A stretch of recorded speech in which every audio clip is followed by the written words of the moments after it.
A'udzubillahi minasyaitonirrajim. Bismillahirrahmanirrahim. Robbi a'udzubika min hamazati sayatin wa a'udzubika robbi ayahdurun. Robbi shrahli sodri wa yassirli amri wahlul 'uqdatam min lisani yafqahu qauli. Assalamualaikum warahmatullahi wabarakatuh. Alhamdulillahirabbil alamin, segala puja-puji milik Allah Subhanahu wa taala yang atas rahmat karunia kasih sayangnya. Alhamdulillah pagi hari ini kita beristiqomah di pembelajaran bersama kita, yang senantiasa pembelajaran bersama kita ini menjadi satu wahana untuk kita sama-sama membuka pikiran, membuka hati kita, dan berkontemplasi bersama yang senantiasa kebermanfaatannya tidak hanya menambah pengetahuan, tetapi juga mentransformasikan dari pengetahuan menuju kepada kesadaran, dan kesadaran itu yang akan mendorong pembawa kepada perilaku yang lebih baik, yang senantiasa kita tidak lupa dan tidak bosan bersyukur, berterima kasih kepada Allah karena semangat belajar itu juga adalah bagian dari rejeki yang kadang kita lupa gitu. Bahwa kalau disebut intangible rejeki, rejeki yang nggak kelihatan salah satunya adalah semangat belajar. Jadi mudah-mudahan semangat belajar pagi hari ini membawa kita menuju kepada hikmah dan pencerahan, dan tentu saja untuk menjadi sebuah tambahan bekal perjalanan kita pulang ke rumah sejati kita, yang selalu diulang-ulang bahwa kita lagi ada di perjalanan sementara, di tempat yang sementara, yang senantiasa kita akan ilaihi rojiun. Salawat serta salam juga kita lupakan, kita sampaikan kepada seluruh nabi dan rasul, wabil khusus baginda besar kita Rasulullah Muhammad sallallahu alaihi wasallam, pada para sahabat-sahabatnya, tabiin, pemuka-pemuka agama, wali-wali Allah, pejuang-pejuang bangsa, dan senantiasa sampai kepada kita sampai akhir zaman. Amin, amin ya Allah ya rabbal alamin. Ibu dan Bapak sehat ya semua. Pagi hari ini kita semangat lagi untuk belajar yang senantiasa sekali lagi penuh syukur, penuh dengan keberkahan, yang saya rasa kita awali sejenak untuk menghening, karena siapa tahu pikirannya masih loncat depan belakang gitu ya, masih kita nggak fokus gitu, tidak hadir utuh, karena pembelajaran yang efektif dan efisien adalah menghadirkan diri kita utuh di sini saat ini. Jadi yang nggak terlalu penting untuk dipikirin dilepasin dulu, yang nggak terlalu penting untuk mengacaukan pikirannya dalam tanda petik diheningkan dulu. Oleh karena itu mari kita beral-Fatihah sejenak untuk hening. Wabil khusus mari kita doakan kedua orang ibu bapak kita doakan siapapun yang terlebih dahulu meninggalkan kita, dan kita doakan siapapun yang sedang sakit dalam keadaan musibah senantiasa kasih sayang Allah memberikan kekuatan, ketabahan, keikhlasan, dan yang terpenting bagi hari ini kita dimudahkan untuk terbuka pintu hikmah dan kesadaran. Al-Hadiniyah. Al-Fatihah.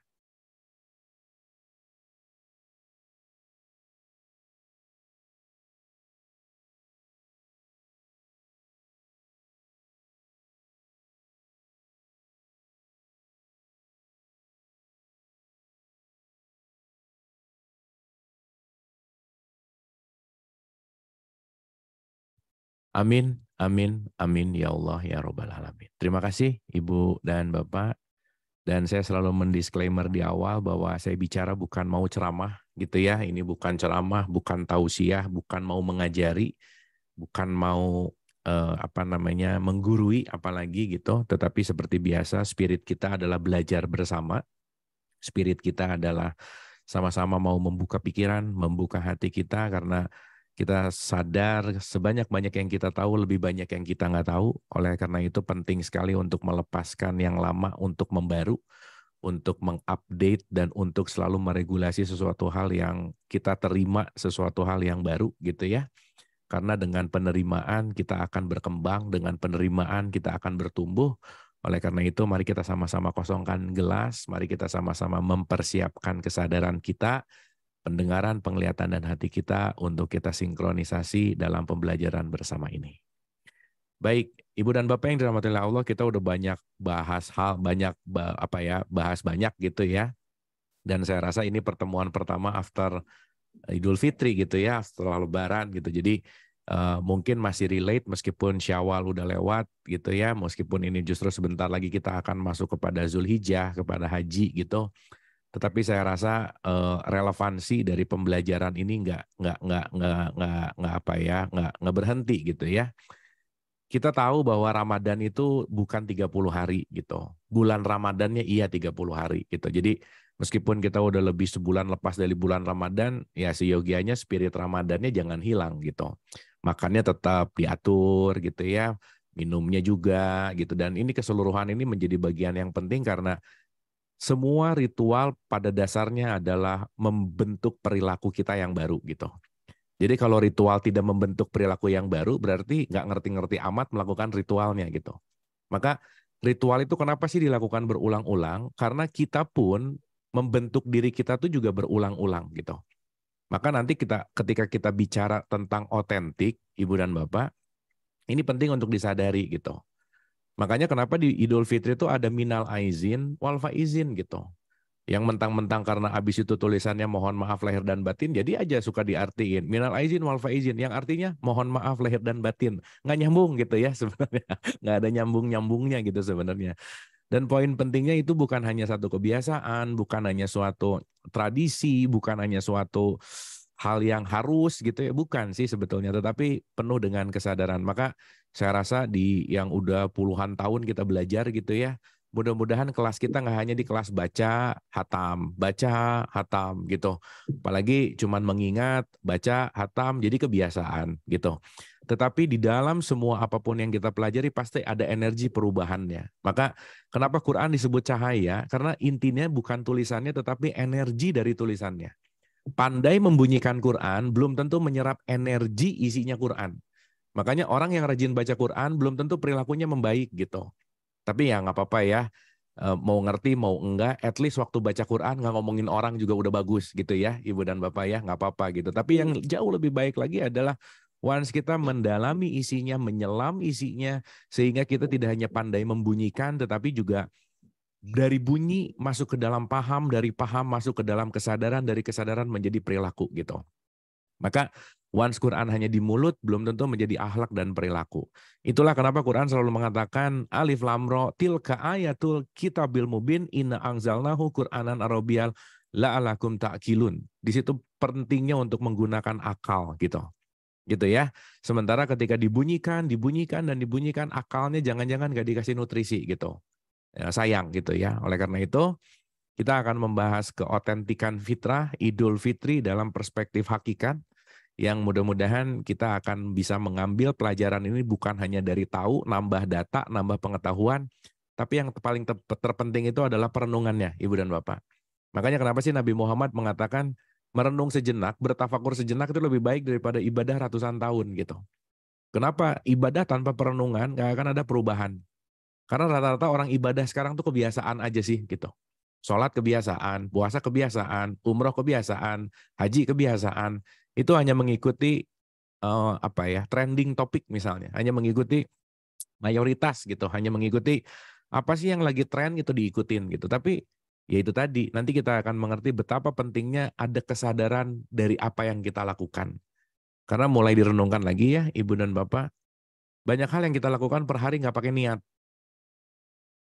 Niatnya udah nggak ada gitu. Karena hanya mengulang kebiasaan. Dan ketika kita hanya mengulang kebiasaan, di situ nggak ada kesadaran. Makanya sholat begitu, Allahu Akbar, rakaat 2, rakaat 3, ya, nah itu sering kejadian gitu. Karena kenapa? Kebiasaan aja sih masalahnya gitu. Sholat karena kebiasaan, wudhunya kebiasaan, zikirnya kebiasaan, Assalamualaikum kebiasaan, Waalaikumsalam kebiasaan. Itu semua jadi latah-latah gitu. Nah oleh karena itu kita mundur, supaya kebiasaan-kebiasaan itu mulai kita bangunkan dengan sebuah kesadaran gitu. Oke ya, dan yang paling terpenting Ibu dan Bapak nggak boleh serius-serius amat ya, ini kayak mau ujian ya, kayak serius banget gitu ya, santai aja ya. Kita santai, relax, belajarnya fun gitu, dan dinikmati, dan kita akan lebih banyak berdialog, jadi mengalir gitu ya, dinikmati, enjoy, dan kita mulai dengan pendahuluan dulu. Kita pemanasan dulu sedikit. Udah lama nih nggak ketemuan, jadi kayaknya harus ada pemanasan dulu gitu ya, supaya warming up, supaya panas lah dalam tanda petik gitu. Bismillah ya, Ibu dan Bapak. Oke. Nah, kita mulai dari perspektif bahasanya dulu sedikit ya. Gini ceritanya. Nah, kita mulai merenung dulu ya. Bismillah ya. Ingat ya Ibu dan Bapak, di 17 ayat 14 Quran itu selalu ada kata-kata ikro kitabaka, bacalah kitabmu. Setiap pembelajaran itu buat aku, bukan untuk orang lain gitu ya. Jadi apa yang kita pelajari hari ini nggak usah nempel-nempelin sama faktor di luar diri kita, nggak usah gitu. Karena kadang-kadang kita terlalu sibuk sama faktor eksternal daripada menilai ke dalam gitu. Gitu ya. Jadi apa yang kita pelajari untuk aku. Selalu ditanyakan apa makna ini untukku, bukan untuk orang lain, bukan. Jadi begitu nanti ada ayat-ayat, jangan yang diingat orang lain, jangan gitu. Karena penyakit pengajiannya ini saya selalu ulang-ulang, penyakit pengajian tuh gini Bu, Pak. Nanti di Quran katakanlah ya, disebut, jangan jadi orang pelit yang kepikiran tetangganya, dia banget, dia banget, dia banget gitu. Lupa bahwa ayat itu untuk aku gitu. Gitu ya. Dan ini bukan untuk orang lain, tapi untukku. Kembali kepadaku, ikro kita baka within, ke dalam dan ke dalam gitu. Oke. Nah, sekarang kita renungkan dulu nih. Karena gini ya, Ibu Bapak maaf ya. Orang nggak mungkin ngerti Ramadan kalau nggak ngerti apa namanya Isra Miraj. Karena Isra Miraj dulu, baru Ramadan, Idul Fitri, baru Haji. Jadi kenapa Ramadan itu pondasi menuju haji gitu. Makanya haji di rukun Islam disimpan di terakhir. Jadi nggak mungkin ngerti sholat tanpa syahadat gitu. Tapi rata-rata sekarang yang ditanya sama anaknya adalah udah sholat atau belum gitu. Tapi jarang banget ditanya, hari ini udah memperbaharui syahadat atau belum gitu. Karena jangan-jangan dia dianggap begitu sekali syahadat beres gitu untuk seumur hidup gitu kan. Enggak gitu ya. Karena gimana kita, sholat itu kan mengingat, gimana mau mengingat kalau kita tidak berjumpa gitu. Syahadat itu kan penyaksian. Makanya bersaksi itu penting banget gitu ya. Jadi kapan-kapan kita harus ulang modul ini dalam konteks hakikat kayaknya. Supaya syahadat hakikat itu seperti apa, sholat hakikat itu seperti apa, puasa hakikat itu seperti apa, zakat hakikat itu seperti apa, even haji hakikat itu seperti apa gitu. Karena banyak orang yang berlomba haji pergi ke Mekah, padahal Baitullah sejati itu ada di dalam kolbunya gitu. Jadi tubuh fisiknya jauh pergi, tapi tempat yang dikunjungi seharusnya justru malah yang dekat nggak diapa-apain gitu kira-kira. Gitu ya. Nah, oleh karena itu kita mulai dulu nih karena pembahasan kita hari ini adalah fitri. Minal aizin gitu. Aid itu artinya returning, kembali. Di situ ada kembali. Fitrah, kembali kemana? Kembali menuju kepada fitrah. Oke, ini ada dua variabel dulu nih.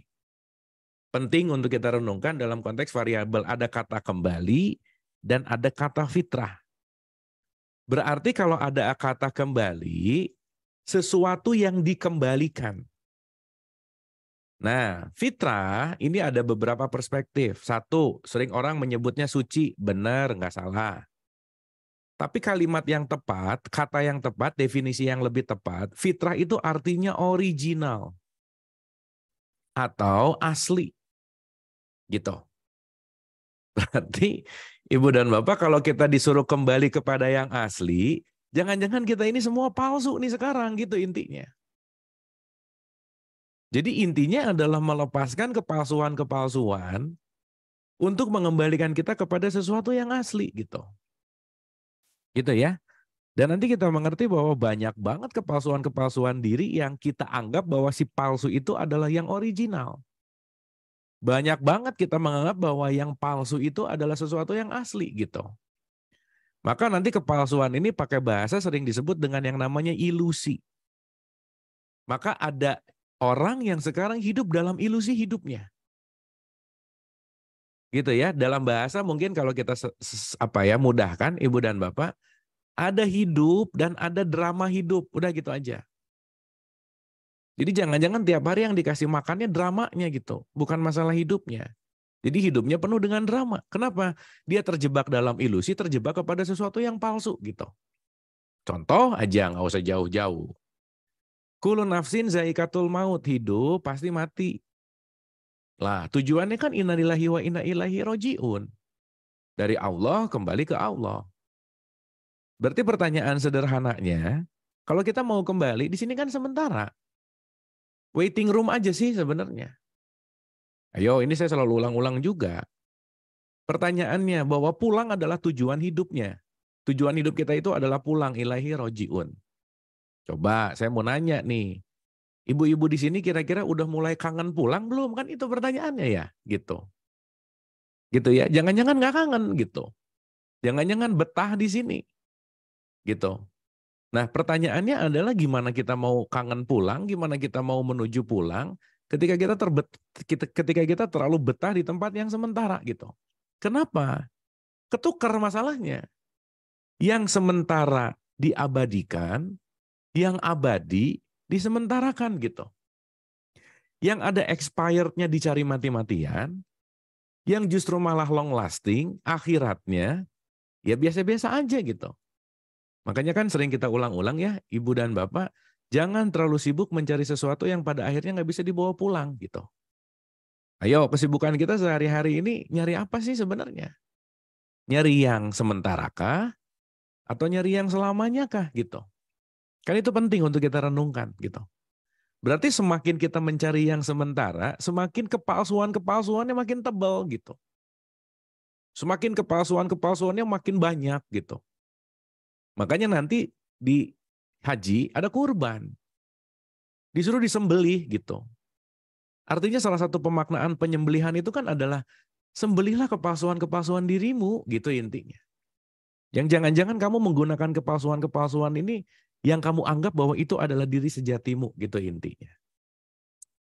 Jelas ya Ibu dan Bapak ya. Jadi saya rasa ini dulu nih sebagai opening kita. Jadi artinya kembali ke fitrah adalah kembali kepada diri kita yang original.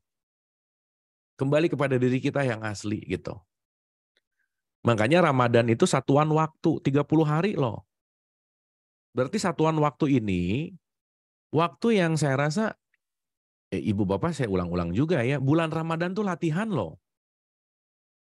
Jadi kalau sekarang kita tamat puasa, nggak makan, nggak minum di bulan Ramadan karena semua orang pada puasa dan tamat, nggak spesial-spesial amat sebenarnya.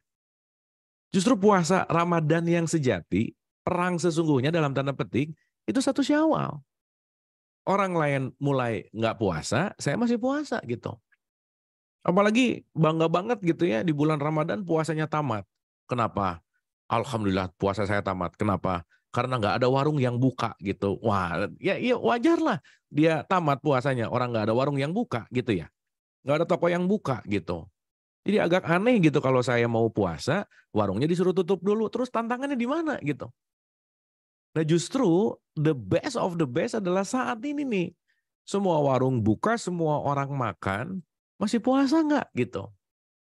Gitu ya. Jadi terminologi Ramadan yang 30 hari ini selalu diingat bahwa ini adalah latihan training zone gitu. Justru 11 bulan yang akan datang inilah yang benar-benar kita perlu pengaplikasian. Dan 30 hari kemarin itu sebetulnya liburan aja sih gitu. Untuk jeda sesaat, hening sesaat. Karena kita kalau kerja terus nggak ada liburnya, stres juga gitu. Gitu ya. Jadi yuk nanti kita mengerti bahwa setiap momentum ritual itu sebetulnya adalah wahana jeda gitu. Jadi jangan sampai ritual, gimana ya, Ibu Bapak maaf ya, orang mengerjakan ritual nih cuma ada 2 nih. Wajib itu banyak diartikan harus Bu, Pak. Tapi wajib itu sebenarnya artinya tuh perlu gitu. Makanya segala sesuatu yang dilakukan harus pasti di dalamnya ada fear, ketakutan. Ya kan kadang-kadang suka sok-sokan aja, ya Alhamdulillah masuk bulan Ramadan. Padahal besoknya makannya mau diatur, minumnya mau diatur, nggak suka-suka amat juga sih gitu sebenarnya gitu.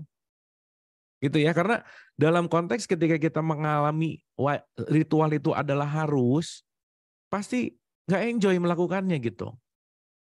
Gitu ya, dan penting untuk kita renungkan banget gitu. Kita enjoy nggak sih melakukan ritual ini gitu? Atau kepaksa? Karena yang di dalam tuh nggak bisa bohong gitu. Ini ciri-ciri orang sholat yang kepaksa tuh nggak khusyuk Bu, Pak. Pasti kepaksa gitu. Karena kebiasaan yang di dalamnya ada fearless. Karena yang dikejar adalah takut dosa, takut neraka, pengen pahala. Bukan wahana kita untuk perlu ruang dan jeda gitu misalnya. Gitu ya. Makanya di 1736 Quran tuh dibilang bahwa kamu jangan ngerjain sesuatu kalau kamu nggak punya pengetahuan tentangnya gitu. Nah kadang-kadang kita nggak punya pengetahuan terus kita kerjain gitu. Nah knowledge itu kan penting banget anyway. Gitu ya. Oke. Nah sekarang kita balik nih. Kan sholat udah kita bahas ya. Kemarin-kemarin udah kita bahas. Nah sekarang pertanyaannya begini. Kembali ke original.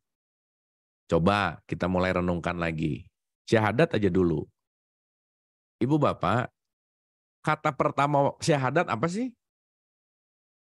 Ya ini jangan-jangan saking sering diulang-ulang lupa gitu kata pertamanya apa. Kata pertamanya tuh aku. Baru di situ kata berikutnya adalah bersaksi. Jadi kata pertamanya aku berarti siapa yang bisa bersaksi adalah orang yang mengenal aku. Aku di sini self atau diri gitu. Ingat ya, fitrah adalah kembali kepada diri yang sejati.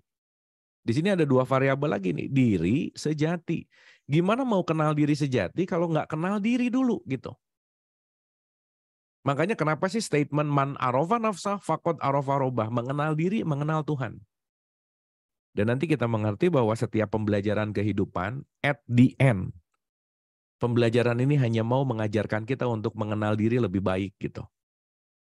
Gitu ya. Jadi ujung-ujungnya adalah ke diri. Ujung-ujungnya adalah mengenal diriku.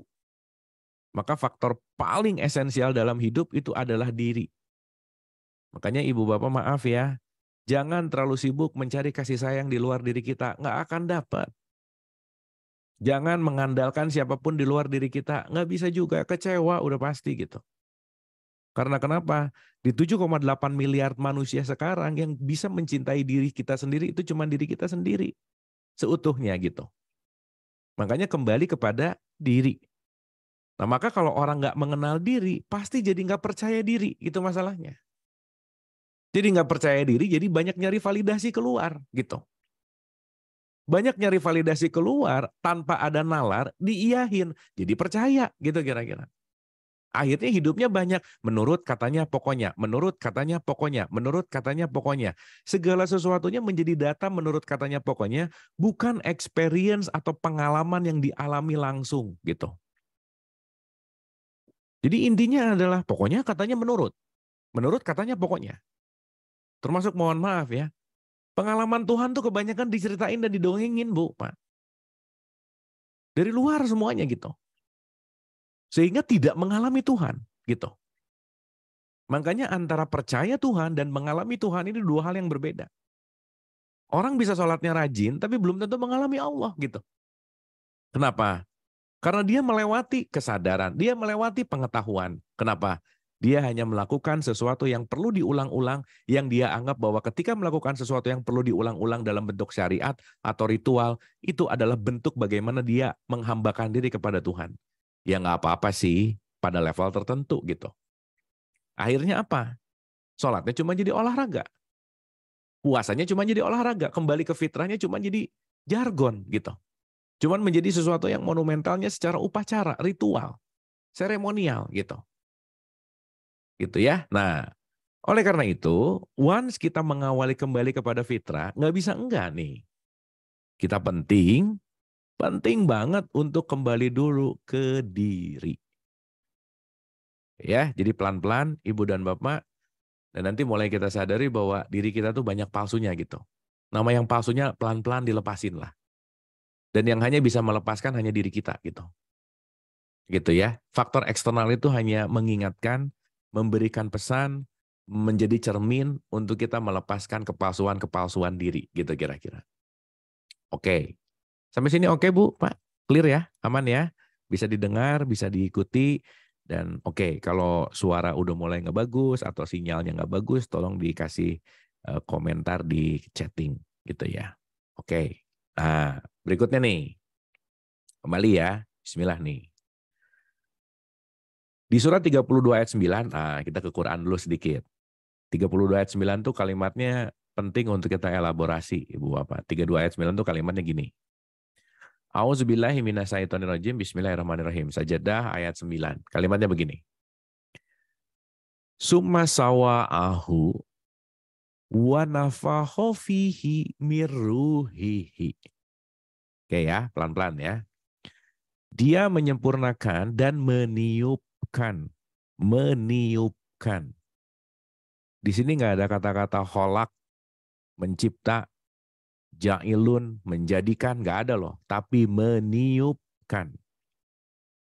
Berarti kalau meniupkan, itu adalah bagian dari, gitu kira-kira. Clear ya? Jadi nanti kalau kita mau menyadari diri kita yang sejati, mau menyadari diri kita yang esensial, intinya adalah sadarilah kita semua adalah tiupannya. Ya, nanti kita akan mengerti. Oke.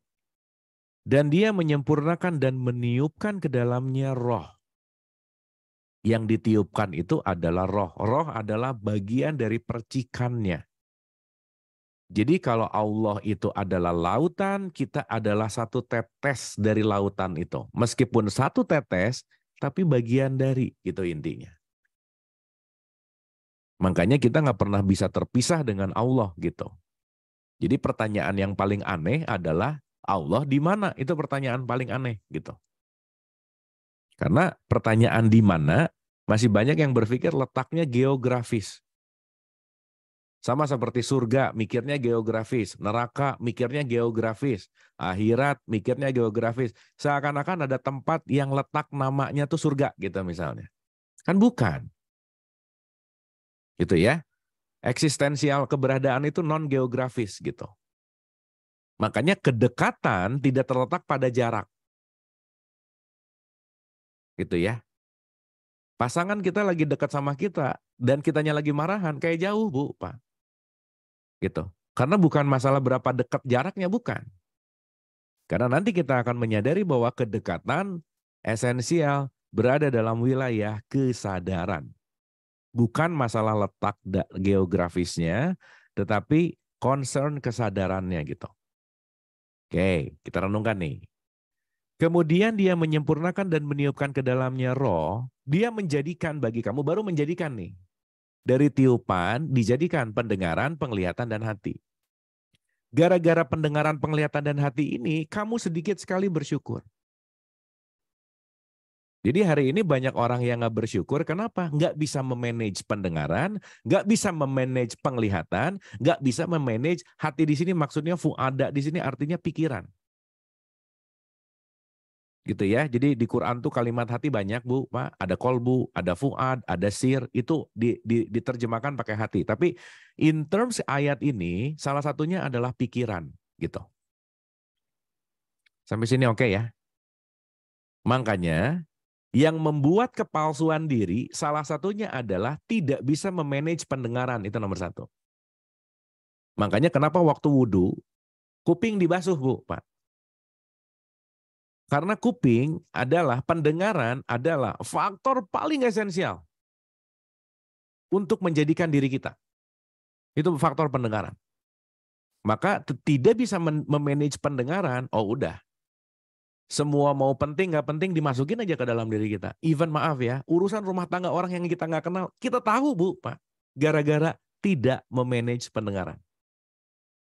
Akhirnya jadi sibuk urusan orang lain, karena kitanya nggak pinter memanage apa yang didengar gitu. Dilihat sama tuh. Apalagi di era medsos sekarang gitu ya. Era di mana hari ini terjadi overload information. Informasinya terlalu banyak. Begitu bangun lihat sosial media, ya nggak penting semua dimasukin tuh. Jadi tanpa disadari dalam diri kita tuh banyak sampah gitu. Kenapa? Karena kita nggak punya filter. Main masukin aja. Main masukin aja. Dan tidak disadari gitu masalahnya. Dan yang lebih menarik lagi, apa yang didengar dan apa yang dilihat itu menjadi buah pikiran. Nah ini nih, nanti yang akan menjadi penting banget di sini nih. Ketika kita tidak bisa memanage buah pikiran dan pikiran kita, si pikiran akan selalu membawa kita menuju kepada kepalsuan gitu. Maka pikiran yang didesain sama Allah, sama Tuhan untuk membuat kita bermanfaat, justru malah kita yang dikonsumsi oleh pikiran kita sendiri. Gitu ya. Makanya hari ini kenapa banyak orang stres, depresi, karena nggak bisa menguasai pikirannya. Tidak berdaya terhadap pikirannya sendiri gitu. Karena nanti kita ngerti bahwa pikiran selalu mau membawa kita ke masa depan, ke masa lalu. Masa depan, masa lalu, selesai. Dan once kita terjebak di situ, gimana kita mau kembali kepada fitrah gitu. Sampai sini oke, Ibu dan Bapak, clear ya? Sip ya? Nah, sekarang kita pisahin dulu nih. Karena banyak orang yang nggak sadar ini, Bu. Pak. Banyak banget yang nggak sadar ini. Sekarang kita pisahin dulu. Contoh ya, saya kasih contoh. Ketika ditiupkan, Ibu Bapak masih ingat ya, diri sejati kita itu bukan tubuh fisik ini, bukan. Karena yang namanya fitrah, yang namanya original, itu adalah sesuatu yang tidak pernah berubah sampai kapanpun. Yo, kita mulai renungkan nih. Yang nggak berubah di dalam diri kita dari awal sampai akhir, bagian apa sih? Makanya itulah kenapa kita perlu menembus, meniti ke dalam diri gitu. Kan tubuh fisik contoh. Foto ibu dan bapak 20 tahun yang lalu sama foto detik ini, beda nggak Bu, Pak? Beda. Berarti fisik berubah. Berarti fisik bukan fitrah. Betul ya?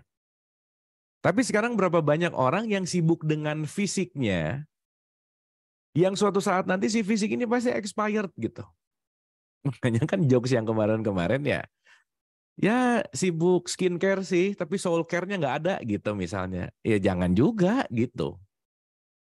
Jadi kulitnya terus yang dikasih treatment. Tapi soul-nya yang justru lebih esensial dari tubuh fisik, jangan-jangan kering kerontang gitu intinya. Makanya di bulan Ramadan, ibu bapak, fisik dikasih treatment. Gimana caranya? Nggak makan, nggak minum. Tapi nggak makan, nggak minum itu bukan tujuan utama. Karena untuk memasukkan kita ke dalam wilayah nafs. Masuk lagi ke dalam wilayah ruh gitu kira-kira. Udah ya, kita nggak perlu bahas panjang lebar karena ini udah diulang-ulang saya rasa. Jadi ini sekilas aja nih. Contoh. Jasad adalah wadah kendaraan.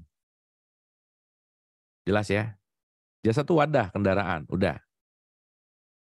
Jadi yang terpenting, maaf nih, bukan kendaraannya apa, tapi nyampe nggak gitu. Mau pakai mobil apapun, kalau tujuannya ke Bandung, pertanyaan akhirnya, sampai nggak ke Bandung gitu. Ini mau mobilnya sebagus apapun, tujuannya ke Bandung, nggak nyampe-nyampe, ya nggak fungsi namanya gitu. Nah sekarang kadang-kadang sibuk di kemasan, sibuk di jembatannya, sibuk di mereknya, tapi nggak nyampe gitu Bu. Akhirnya sibuk ngurusin beda merek, beda kemasan, beda warna, jadi saling menghujat gitu. Padahal mau ngomongin jasad, mau ngomongin kendaraan, itu hanyalah wahana untuk menyampaikan dari satu titik menuju kepada titik yang lain. Ya, saya mau kasih contoh, Ibu Bapak nih, ini tolong direnungkan. Tolong direnungkan nih ya. Kalau ada pertanyaan sederhana, kita ini orang yang identitasnya Islam atau orang yang sudah Islam? Yang mana Bu, Pak? Yang paling pasti? Identitas loh. Karena ibu dan bapak bisa ngebuktiin Islam, ngeluarin KTP sekarang. Kalau nggak ada KTP, apa bukti kita Islam? Bisa kok buktinya, asyhadu Allah. Ibu bapak maaf ya, burung beo diajarin syahadat, bisa juga loh, gitu. Apa buktinya? Pakai baju putih-putih, mau semua juga pakai baju putih-putih bisa, gitu. Ayo, apa nih bukti kita Islam? Minimal identitas kita di KTP ada tulisan agamanya Islam. Betul nggak Bu, Pak? Sip ya? Oke. Berarti yang penting untuk disadari, maaf nih, orang yang identitasnya Islam belum tentu memiliki kesadaran Islam. Belum tentu. Kita pakai kata-kata Islami aja. Jadi sekarang yang KTP-nya Islam, jangan kegeeran dulu nih kalau Quran nanti ngomong gini. Inna dina indallahil Islam. Yang terbaik adalah Islam. Wah, gue banget nih. Ya tar dulu. Aku saat ini yang Islam baru identitasnya, belum kesadarannya. Karena nanti Quran berbicara bukan identitas, bukan. Beda ya Bu, Pak. Orang yang KTP-nya Islam belum tentu Islami, belum tentu. Pun saya balikin. Bisa jadi malah orang yang KTP-nya nggak Islam, tapi dia Islami banget gitu. Sementara kita sibuk menilai, judgment, ngerasa lebih baik, ngerasa lebih benar, gara-gara modal hanya identitasnya. Saya juga nggak minta, Bu, Pak, jadi orang KTP-nya Islam. Tiba-tiba ibu saya Islam aja gitu, nggak dikasih pilihan dulu gitu kira-kira. Oke ya? Nah, sekarang pertanyaannya. Berarti identitas diri kita bukan yang sejati? Jelas bukan. Justru identitas nanti yang akan menjadi topeng-topeng kesejatian kita. Justru identitas nanti yang akan menjadi dalam tanda petik kepalsuan, ilusi diri kita. Tapi sementara identitas ini dipegang terus gitu. Identitas ini digenggam terus gitu. Karena kenapa? Ya kembali lagi, kita merasa bahwa diriku adalah identitasku gitu. Sampai sini oke, Ibu dan Bapak? Clear ya? Sip ya? Mudah-mudahan bisa dapat nih. Mudah-mudahan sampai sini udah mulai bisa kebayang bahwa oh iya ya, aku yang sejati bukan tubuh fisik ini. Dah, coret nih tubuh fisik. Oh mulai sadar lagi. Aku yang sejati ternyata bukan identitas yang dilekatkan, coret juga nih. Berarti Ibu dan Bapak kalau kita bukan tubuh fisik, kita bukan nama kita bukan jabatan kita bukan agama kita bukan status sosial kita bukan status sebagai ibu atau bapak atau ayah atau ibu atau anak atau apapun. Terus kita apa dong kalau gitu? Kan itu jadi pertanyaan.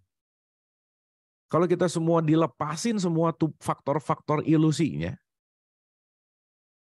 let's say ya, Ibu Bapak ini mudahnya aja.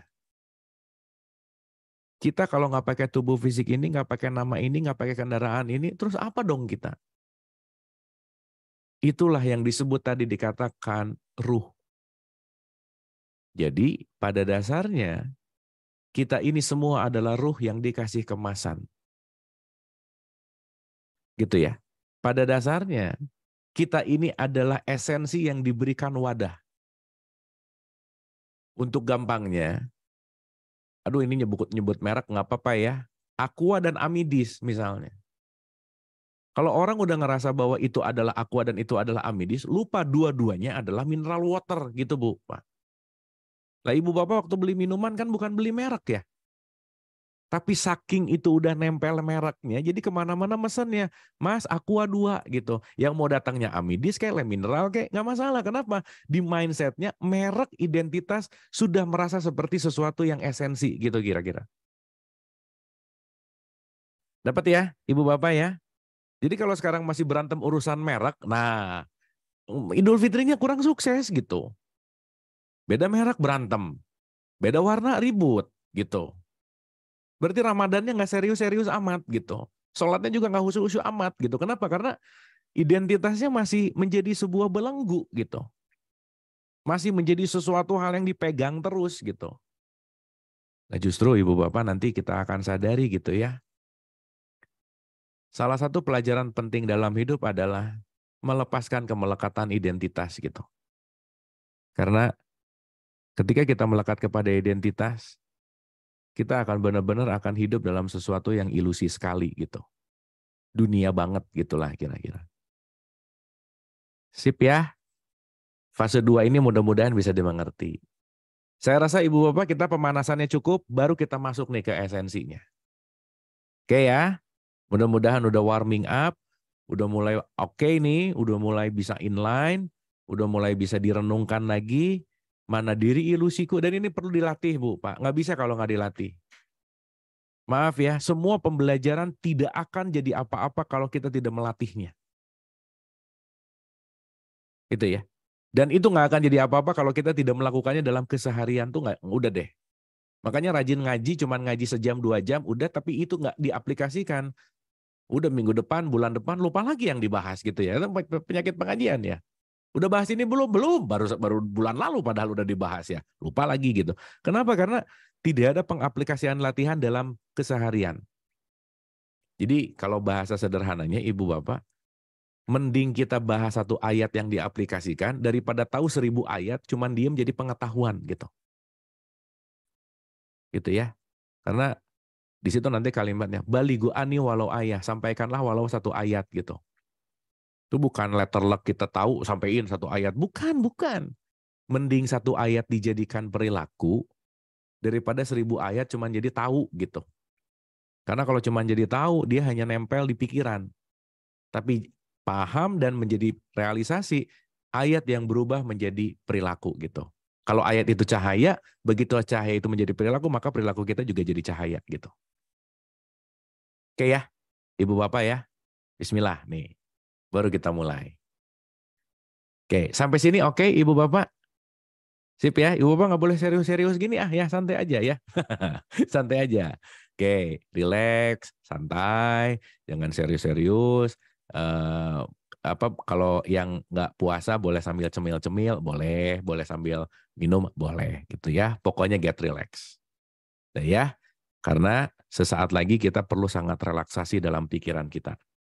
Karena kalau sesaat lagi kita nggak relax, ya balik lagi ya, pembelajaran itu paling penting adalah bentuknya relax poinnya gitu. Oke, Ibu Bapak. Nah, sekarang kita mulai begini. Bismillah ya. Mudah-mudahan ini kita bisa pahami agak lebih detail gitu. Oke. Kita bagi menjadi beberapa bagian, nggak apa-apa ya, Ibu Bapak ya, karena ini nggak mungkin dibahas satu pertemuan, nggak mungkin gitu. Ya, karena kalau dibahas satu pertemuan semuanya tumplek gitu, banyak, tapi mending pelan, santai, tapi kita paham. Setuju, Ibu Bapak? Kita nggak perlu cepat-cepat beresin modul ya. Pokoknya kita mengalir gitu. Sip. Bismillah. Bismillah. Oke, gini, ulang ya, ulang. Fitrah adalah asli. Kembali ke asli. Pertanyaan. Ibu Bapak merasa saat ini asli atau palsu? Yang mana pertanyaannya ya? Itu direnungkan dulu gitu. Oke. Ngerasa bahwa banyak palsunya atau banyak aslinya? Nah, sekarang kita renungkan. Ya, ulang ya, sekali lagi aja. Supaya nanti kita mulai ngerti nih. Oh, oke. Supaya nanti mau itu sholat, puasa, umroh, haji, relasi semuanya cuma satu, melepaskan kepalsuan. Karena hari ini bisa jadi orang justru sholatnya adalah palsu gitu. Makanya tadi waktu tadarusan, tadi atau kapan ya? Ya, fawailul lil musholin. Celakalah orang yang sholat gitu. Kalau sholatnya penuh dengan kepalsuan. Kenapa? Bunyinya nggak ngerti, gerakannya nggak paham, dilakukan tanpa sebuah kesadaran. Gitu. Ya, Bismillah nih. Oke. Nah, sekarang gini Ibu, Pak. Karena kita pengennya adalah langsung bisa dipraktekkan, jadi mungkin teori-teorinya nggak terlalu letterlek panjang gitu ya. Jadi kita pakai analogi-analogi yang direct melakukan dan direct kepada perubahan. Saya rasa itu penting. Oke. Nah, sekarang gini, Ibu Bapak, ini penting banget untuk kita renungkan ulang. Oke. Kita yang sejati itu, sejati ya, kita itu disebut ruh. Supaya pakai bahasa gampang aja. Si ruh ini sering disebut yang namanya sang sadar. Oke, sang sadar. Jadi kalau ibu bapak sering dengar kata-kata kesadaran, artinya itu lagi memanggil kesejatianmu. Karena orang bangun belum tentu sadar. Ini ibu bapak sekarang lagi bangun dengar gitu, apakah sadar? Belum tentu gitu. Dan ibu bapak juga boleh jadi lagi ngedengar orang yang lagi ngelindur, itu bisa jadi gitu. Karena boleh jadi sayanya juga nggak sadar gitu kira-kira. Jelas ya? Jadi saya garis bawahi dulu, bangun belum tentu sadar. Makanya nanti Nabi Muhammad punya perspektif dahsyat tentang ini. Banyak dari umatku yang tertidur dan dia akan bangun ketika dia mati. Ayo gimana tuh? Banyak yang tertidur, nanti bangun kalau mati. Oh nanti mati kita luas perspektifnya ya. Jadi mati bukan hanya urusan tanah kusir, bukan. Ya, yang di tanah kusir adalah kematian fisik. Kan kalau pertanyaan, apakah dirimu mati? Enggak, yang mati adalah badanmu. Dirimu tuh nggak pernah mati. Makanya Quran selalu mengatakan, janganlah mengatakan orang-orang yang gugur di jalan Allah mereka mati, mereka ada tapi kamunya nggak ngerti gitu. Jadi perspektif tentang kematian penting juga untuk kita rubah gitu. Makanya hari ini banyak orang takut mati karena nggak ngerti mati. Orang yang takut mati pasti takut hidup. Orang yang tidak menerima kematian akan sulit menerima kehidupan. Kenapa? Karena masih berpikir mati dan hidup itu terpisah gitu, Bu. Ya, makanya begitu. Mari kita bahas kematian. Aduh, jangan dulu, belum siap gitu. Ya, mati mau siap mau enggak, mati aja gitu ya, kira-kira. Karena bukan masalah itunya gitu. Tapi pemahaman yang paling penting. Ya, kapan-kapan nanti kita bisa perjelas. Oke, nah, Ibu Bapak, ini penting banget nih ya. Wabil khusus untuk orang tua. Karena nanti orang tua punya peran penting terhadap kepalsuan anaknya. Dah, oh perannya gede banget. Itulah kenapa nanti kita mengerti kenapa pendidikan orang tua dan anak itu menjadi basic design yang penting dalam sebuah kesadaran. Makanya nanti kalau kita bahas Ibrahim, Bu, Pak, wah salah satu kehebatan Ibrahim, dia bisa mewariskan ajaran ketuhanan ke anak cucunya. Gitu ya. Makanya ini bagian penting. Dan begitu Ibu Bapak kita bicara tentang ini semua, konteksnya adalah bagaimana kita mengalirkan pesan. Contoh-contoh ya, supaya gampang gini. Ulang ya. Nah, kita kayaknya perlu ke 1678 dulu dikit supaya mengulang ya. Perhatikan baik-baik kalimat ini. Surat 16 ayat 78. Dan Allah mengeluarkan kamu dari perut ibumu dalam keadaan tidak mengetahui sesuatu pun. Gitu ya. Jadi dari butunnya ibu kita tuh nggak tahu apa-apa. Tapi dikasih sensorial. Bentuknya apa? Pendengaran, penglihatan, dan hati. Untuk apa? Untuk bersyukur. Jadi ibu dan bapak jangan mengecilkan fungsi pendengaran, penglihatan, dan hati. Hati itu pikiran. Banyak orang hari ini tidak mendengar dengan kesadaran. Tidak melihat dengan kesadaran. Apalagi berpikir dengan kesadaran. Karena alat dengarnya itu nggak ada filter, masuk semua. Alat lihatnya nggak ada filter, masuk semua. Apalagi pikirannya.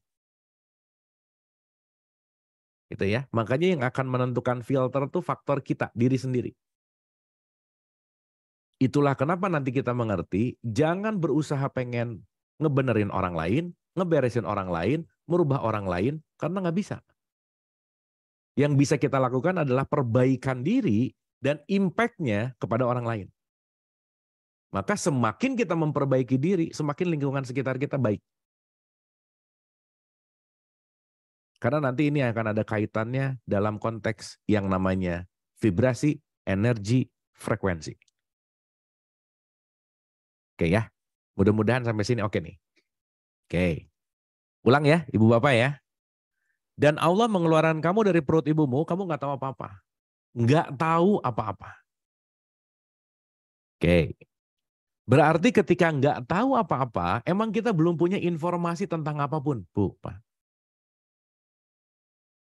Berarti ketika kita lahir, anggap aja ya, makanya kenapa sih Idul Fitri sering dianggap dengan kata-kata kembali seperti bayi yang baru lahir. Ibu dan Bapak, bayi yang baru lahir, apa sih keutamaannya, spesialnya? Satu, Bu, Pak. Dia belum punya informasi yang lain kecuali tentang dirinya.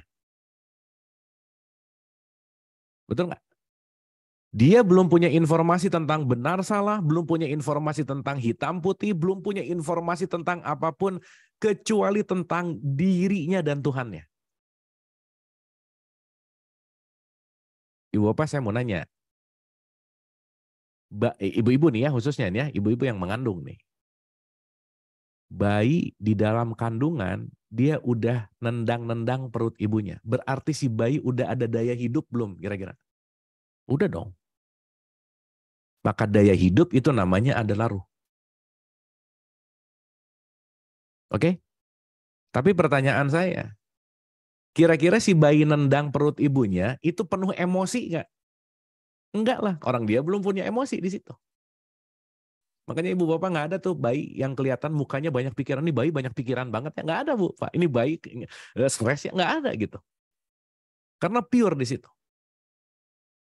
Makanya nangisnya bayi ketika dia pengen menyusui ke ibunya bukan pakai emosi. Dia lapar aja alamiah. Pertanyaan, siapa yang ngasih tahu bayi untuk bisa menyusui ke ibunya? Sang kecerdasan agung yang menjadi dirinya sendiri. Itulah yang disebut dengan Allah itu sendiri gitu. Karena Allah adalah sang kecerdasan itu sendiri. Bayi bisa nangis, tahu. Nggak ada ya les menyusui ibu untuk para bayi. Nggak ada. Dia tahu. Kenapa? Karena ada kecerdasan murni yang langsung datang dari Tuhan. Kenapa?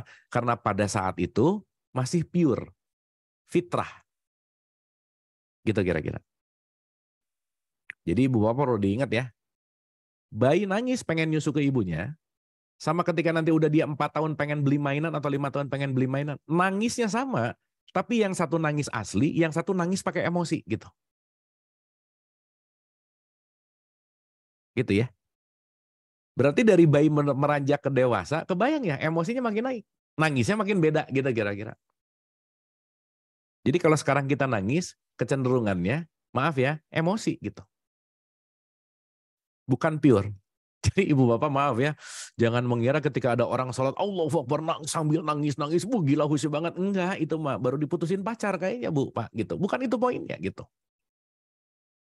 Itu ya, bukan masalah keluar, bukan. Karena nanti kita akan ngerti bahwa ada faktor yang menutupi keaslian kita selain ruh itu sendiri gitu.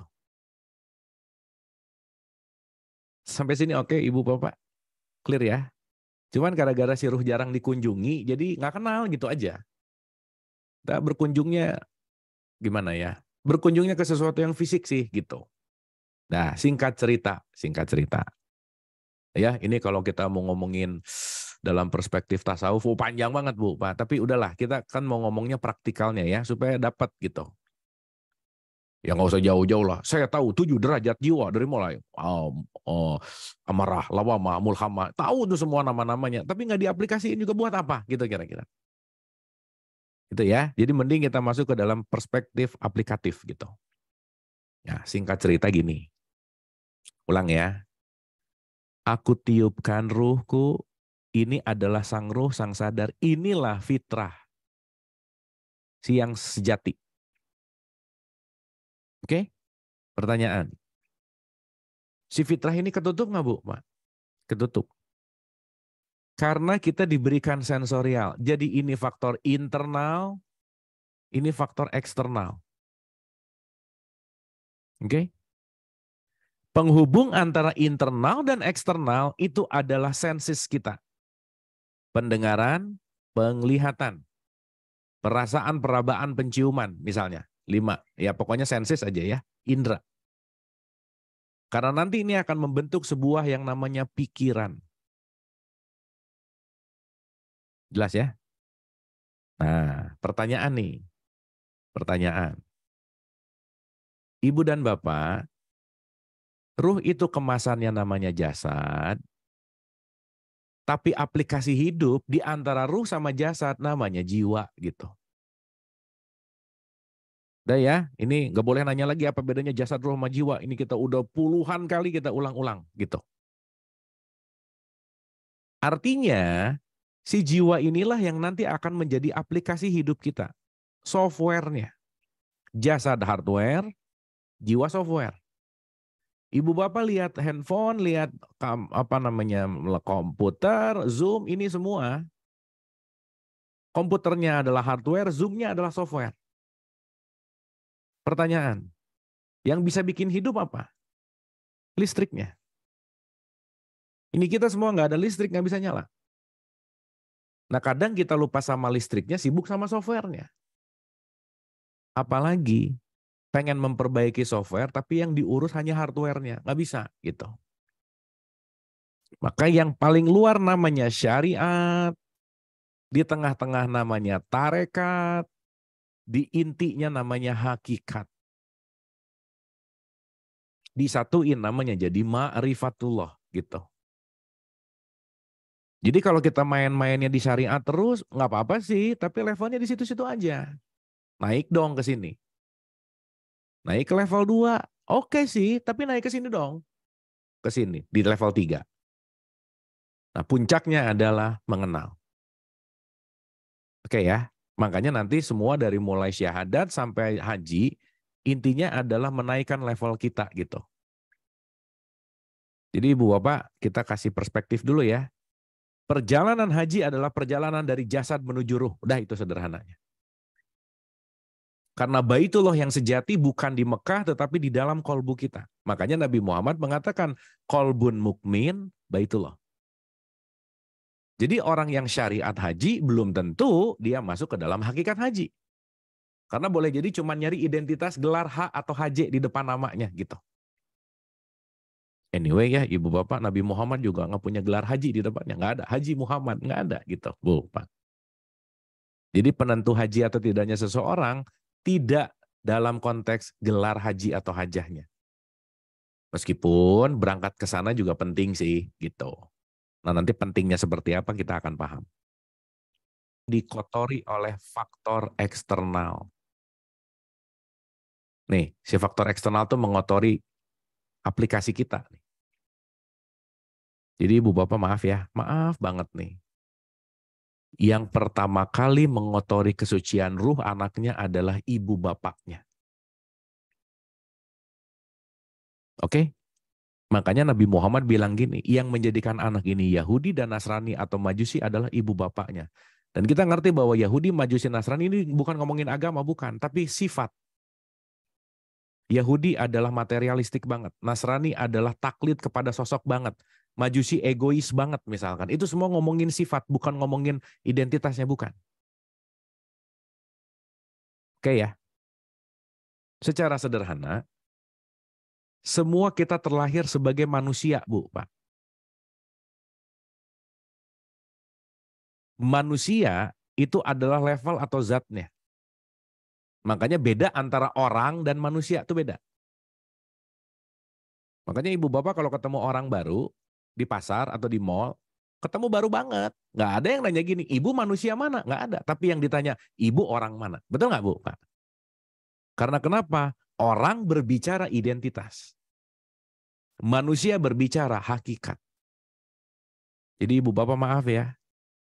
Si Abu ini tanpa nama, tanpa fisik, tanpa gelar, tanpa identitas apapun, saya hanya manusia. Berarti kalau kita semua melepaskan identitas kita, kita semua sesama manusia. Tapi maaf, boleh jadi identitas merendahkan kemanusiaan. Karena ibu bapak lebih dulu jadi manusia daripada jadi orang Indonesia. Lebih dulu jadi manusia daripada jadi orang Islam. Betul nggak Bu, Pak? Karena itu semua disematkan.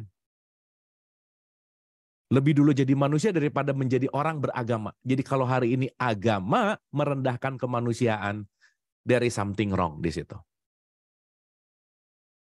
Jangan lupa, agama hanyalah jalan menuju Tuhan.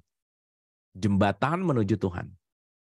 Jadi kalau sekarang yang bahaya adalah baru sampai jembatan udah ngerasa sampai, itu yang bahaya. Sampai sini oke, Ibu Bapak? Dapat ya? Clear ya? Jadi basic desain kita adalah manusia. Itulah kenapa Quran petunjuk bagi manusia. Bukan Quran petunjuk bagi orang Islam. Nggak ada Bu Pak kalimat gitu. Jadi siapapun dirimu manusia, kamu bisa menjadikan Quran sebagai petunjuk. Karena Quran didesain untuk nas, manusia. Bukan untuk basyar, bukan untuk orang. Jadi agak aneh kalau sekarang, maaf ya Ibu Bapak ya, semua kitab suci itu didesain untuk jadi manusia gitu. Jadi kalau sekarang agak-agak sensitif, oh Quran Islam banget ya, karena kita udah dibiasain aja sih. Dari kecil pertanyaan waktu SD, pelajaran agama. Kitab suci umat Islam, Quran, B, Injil, C, Tripitaka. Semua jawab Quran dan dibenerin sama gurunya. Padahal Quran didesain untuk manusia. Jadi siapapun manusia baca Quran, dia akan bisa mendapatkan petunjuk dari Quran. Berarti Quran universal. Sampai sini oke Bu, Pak? Oke. Berarti Fitrah kita nomor satu adalah universal. Ini nomor satu. Jadi kalau sekarang sensitif, susah untuk jadi universal, berarti belum kembali ke fitrah. Berarti kita ini inklusif, bukan eksklusif gitu. Clear ya? Nah, tanpa disadari, nggak sadar nih, namanya juga belum tahu waktu itu. Tanpa disadari, berbicara tentang konteks ini, Ibu Bapak, maaf ya, ini penting nih untuk direnungkan nih. Begitu kita lahir, Bu, Pak, nomor satu yang dimasukkan ke dalam diri kita, at least setidaknya adalah kamu keturunannya siapa, nomor satu. Betul nggak? Maka kita diberi nama di situ. Berarti nama dan keturunan menjadi identitas nggak kira-kira? Identitas banget. Berarti tanpa sadar, identitas pelan-pelan menutupi wilayah keaslian kita. Menutupi bahasa Arabnya kafir. Berarti orang yang menuhankan identitas, dia menutupi kesejatian ruhaninya. Jadi Ibu Bapak maaf ya, nggak usah jauh-jauh jadi kafir, bangga terhadap identitas dirinya, itu udah kafir banget gitu. Oh kalau bukan saya yang nolong nih, udah aja tuh. Kalau bukan saya yang ngasih tahu nih, udah tuh, itu kafir banget tuh. Kenapa? Karena dia menutup keaslian dirinya. Karena keaslian dirimu hanyalah sang ruh, bukan identitas. Makanya Ibu Bapak maaf ya, kalau ada orang namanya dijelekin sakit hati, mulai tuh. Saya nggak terima gitu. Nama saya dijelek-jelekin. Nah, berarti dia melekat kepada nama. Pertanyaan, kalau dia melekat kepada nama, dia melekat kepada identitas. Identitas sesuatu yang bukan fitrah. Ibu Bapak by the way ya, orang mau tawaf waktu umroh atau haji harus pakai baju ihram nggak? Iya. Kenapa? Lepasin semua identitas, nggak penting. Mau kamu jenderal, mau kamu OB, nggak penting, di hadapanku kamu manusia, kata Tuhan. Tapi orang hari ini bisa menghormati gara-gara pangkatnya, Bu, Pak. Berarti yang dia tuhankan apa? Identitasnya. Udah berarti nggak fitrah di situ. Jelas ya? Berarti kewarganegaraan identitas. Termasuk mohon maaf ya, agama identitas. Kita lebih dulu jadi manusia loh daripada orang Islam. Jadi kalau pelajaran Islamnya merendahkan manusia, pelajaran agamanya merendahkan manusia, tertutup lagi tuh. Jadi agak aneh orang yang belajar Quran semakin eksklusif, Bu, Pak. Bukan inklusif. Karena kenapa? Quran didesain untuk manusia. Ini tolong diingat baik-baik nih. Bukan didesain untuk kelompok agama tertentu, bukan. Orang Qurannya begitu kok, 45 ayat 20, hadza baso irulinas. Jelas ya? Oke ya. Jadi, semakin fitrah seseorang, semakin dia akan universal. Semakin universal dia, semakin akan menerima perbedaan. Berarti Ibu dan Bapak, salah satu ciri-ciri orang yang udah Idul Fitri, dia tidak terlalu sensitif dengan perbedaan, tidak terganggu dengan perbedaan, tidak apapun perbedaan, tidak merenggut kedamaian di dalam dirinya. Jadi kalau sekarang dikit-dikit beda, berantem dikit-dikit beda, marah dikit-dikit beda, bid'ah dikit-dikit beda, kafir dikit-dikit beda, neraka. Udah pasti nggak Idul Fitri aja. Dah, gitu intinya. Karena mohon maaf nih, sebanyak-banyak yang kita tahu, lebih banyak yang kita nggak tahu. Berarti kalau kita melimitasi bahwa pengetahuan kita yang terbaik, jangan lupa Bu, Pak, Nabi Muhammad pernah ditanya nih, ya Rasul, orang yang salah tuh yang gimana sih? Simple. Orang yang merasa benar. Dah. Berarti begitu ngerasa benar, ketutup lagi nih. Kafir lagi tuh. Jadi nggak usah jauh-jauh ya. Ngerasa benar, pasti kafir. Kenapa? Saya melimitasi dengan pengetahuan benar itu menurut aku. Gitu. Nah, singkat cerita, Ibu Bapak, kan kita mau bahas ini jadi beberapa bagian ya. Bismillah ya. Intinya adalah, singkat cerita dulu nih. Kembali kepada fitrah adalah melepaskan semua kepalsuan, salah satunya adalah identitas. Jadi jangan terlalu bangga dengan identitas gitu. Karena identitas bukan dirimu. So nggak heran ya ibu bapak, banyak orang yang post power syndrome gitu. Udah nggak menjabat tapi pengen dihormati terus gitu. Kenapa? Karena merasa bahwa jabatannya adalah dirinya gitu. Padahal semua yang nempel itu pasti expirednya ada. Termasuk usia, harta, jabatan, kepintaran, semuanya ada expired date-nya. Maka kalau kita bertumpu kepada expired, yang sesuatu yang expired, itu pasti banyak kecewa gitu kira-kira. Jelas ya? Oleh karena itu, Ibu dan Bapak, the best point dalam konteks di sini adalah kita mulai menyadari bahwa semakin aku fitrah, semakin aku akan melepaskan diri dari konflik. Itu yang paling penting, Bu. Jadi orang yang semakin fitrah, semakin gak banyak konflik hidupnya. Bukan gak ada masalah, bukan. Tapi gak konflik gitu. Maka salah satu ciri mendewasa adalah menurunnya tingkat konflik dalam hidup. Nah sekarang pertanyaannya Bu, Pak. Kita konflik sama siapa sih sebenarnya? Sama diri, gak sama orang lain. Konflik yang terjadi dalam hidup hanyalah ada luka-luka di dalam jiwa kita. Kotoran-kotoran di dalam jiwa kita. Semakin banyak kotoran di dalam jiwanya, semakin tinggi tingkat konfliknya. Semakin cepat marah, cepat emosi, cepat tersinggung, baper. Udah deh, itu ciri-ciri banyak banget konflik di dalam dirinya. Gitu.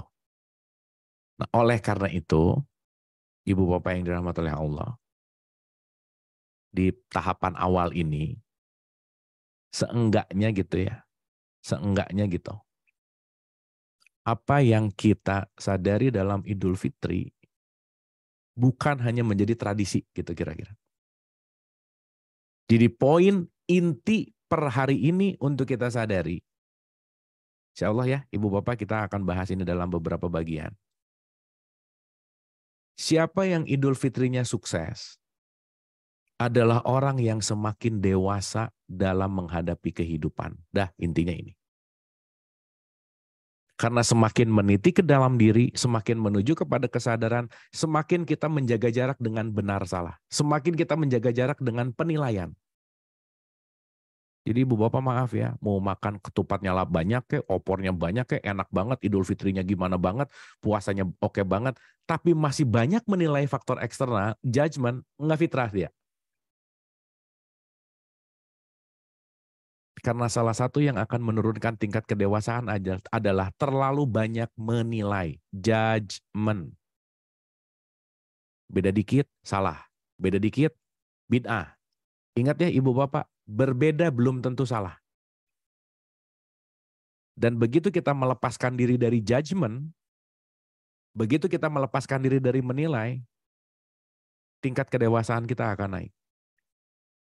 Jadi Ibu Bapak, yuk kita mulai ukur nih. Udah berapa lama sih Ramadan dalam hidup kan gitu ya, seumur hidup ya. Potong masa anak-anak aja. Jadi umur dikurangi 10 aja biar gampang gitu. Jadi kalau saya sekarang 41, berarti udah 31 kali Ramadan gitu. Makin dewasa nggak? Gitu inti. Makin universal nggak? Makin inklusif nggak? Makin merendahkan menilai nggak? Gitu. Berarti semakin kita menurunkan nilai judgment, menilai untuk apalagi menjelekan. Karena Ibu Bapak jangan lupa ya, bahan baku kita semua nih kasih sayang. Marah itu diajarkan. Benci itu dibiasakan, Bu. Jadi kalau hari ini ada orang ngomong, aku tuh orangnya pemarah. Enggak, emang tiap hari latihan marah mulu sih, gitu. Akhirnya jadi pemarah. Aku tuh emang pendendam ya kayaknya. Enggak, emang latihan tiap hari dendam terus sih, gitu. Karena jangan lupa bahan baku utama kita tuh adalah rahman rahimnya Tuhan, gitu. Nah oleh karena itu, Ibu dan Bapak, di pertemuan awal ini, di tahapan satu ini, tadi cuman mau ngomong ini sih sebenarnya. Kefitrahan kita ditentukan dengan bagaimana kita bisa menerima diri. Menerima diri kaitannya sama kedewasaan. Orang yang dewasa lebih memprioritaskan internal dirinya daripada eksternal self-nya. Artinya apa? Semakin dewasa semakin memiliki respon yang baik terhadap faktor eksternal. Ibu bapak jangan lupa ya, segala sesuatu yang di eksternal tuh netral bu, pak. Nggak ada benar, nggak ada salah, nggak ada baik, nggak ada buruk. Yang membuat kenetralan faktor eksternal baik, buruk, hitam, putih itu apa? Sesuatu yang di dalam internal kita. Maka ibu bapak kalau ada pertanyaan kuis simpel aja. Kekuatan setan mengganggu manusia, kira-kira kekuatannya besar banget atau lemah banget? Yang mana bu, pak? Kekuatan setan tuh gede banget atau lemah banget? Kira-kira yang mana? Ini rata-rata jawabannya nggak mikir lagi, gede gitu kira-kira. Ya gede aja jawabannya. Coba kita lihat nih di 476. Orang-orang yang beriman berperang di jalan Allah dan orang-orang kafir berperang di jalan Togut. Sebab itu perangilah kawan-kawan setan itu karena sesungguhnya tipu daya setan itu adalah lemah. Ayo betul nggak? Lemah dong. Kenapa? Karena faktor eksternal nggak punya kekuatan apapun tanpa respon kita. Sok, ibu-ibu dijelekin. Kalau yang dijelekinnya nggak dipikirin, nggak akan sakit hati gitu. Betul nggak? Contoh ya, ibu-ibu ketemu sama orang Arab ngomong sama ibu pakai bahasa Arab. Kita nggak ngerti bahasa Arab. Begitu dia ngomong, kalimatnya ngejelekin kita, tapi kita nggak ngerti. Jangan-jangan kita cuman amin, amin, amin. Gitu bu, padahal dia lagi ngejelekin kita karena kita nggak tahu.